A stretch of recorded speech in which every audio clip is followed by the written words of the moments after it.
we've illustrated at this point a number of different equations, and they can all be put into one of the forms that I'm going to write down here. One form is x prime equals f of t. And this form is always easy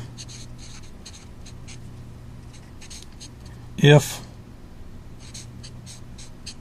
f of t can be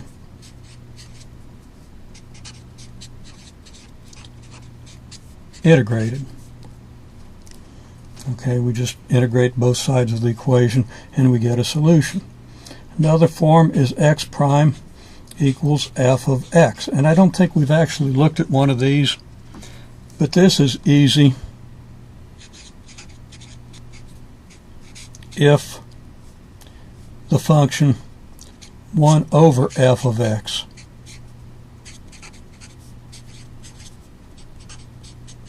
can be integrated. Okay? The function x prime equals f of t x.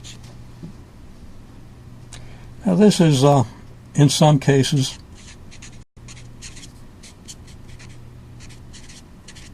could be sometimes easy, sometimes impossible.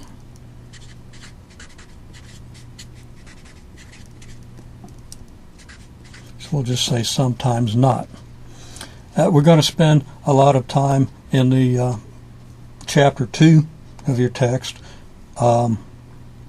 learning to solve some of the equations of this form that are relatively easy to trick into solutions. Now all these equations are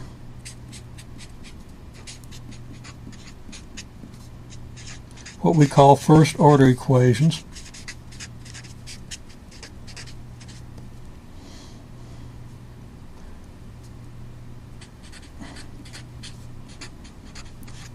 Involving x prime, the first derivative.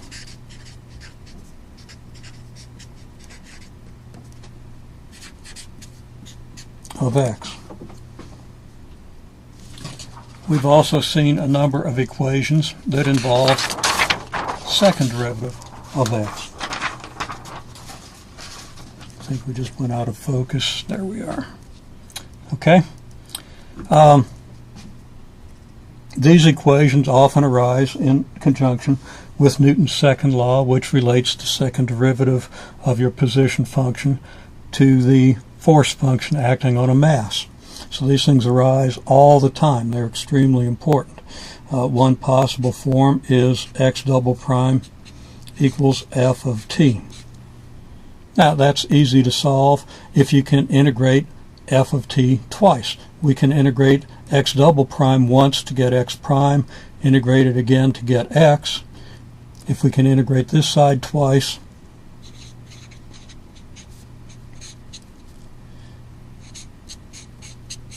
it's easy if f of t can be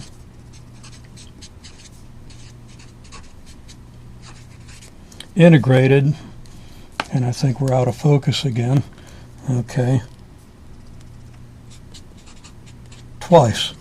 I guess we have to keep something in the center of the screen here. We'll try to redo this at some point. I would think that my moving hand would keep this thing in focus, but it doesn't seem to do that.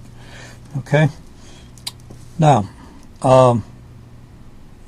another form that we haven't seen is x double prime equals f of x.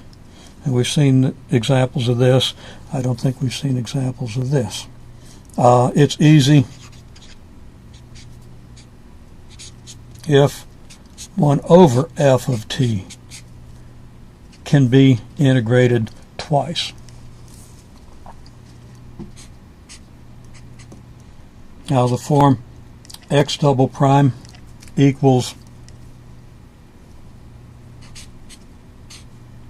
f of, let's say, x prime, where t is not explicitly involved, and we've seen that with some of the pendulum examples. So this can be easy. I say easy. It can get a little complicated, but it's not really conceptually difficult. There's a simple trick that we can use to integrate this, and it's a subject of a later chapter. It's easy if f of f x prime is linear in x and x prime. Now, if x double prime is a function that involves t and x, or a function that involves t and x prime, or a function that involves t, x, and x prime,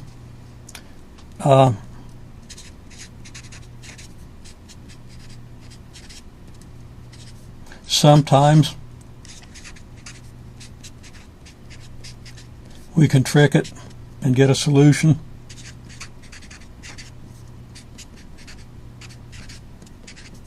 Sometimes not.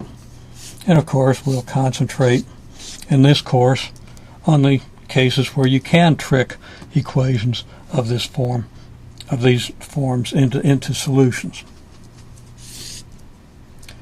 The most general form, and I guess I should, these are all second order equations. Now,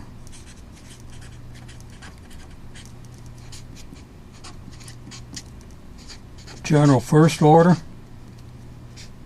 x prime is some function that involves t and x.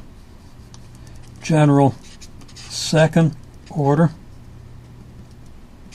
will express x double prime as some function of t, x, and x prime. And in general, a higher order differential equation would relate some higher derivative of x to a function that involves t and the lower derivatives of x.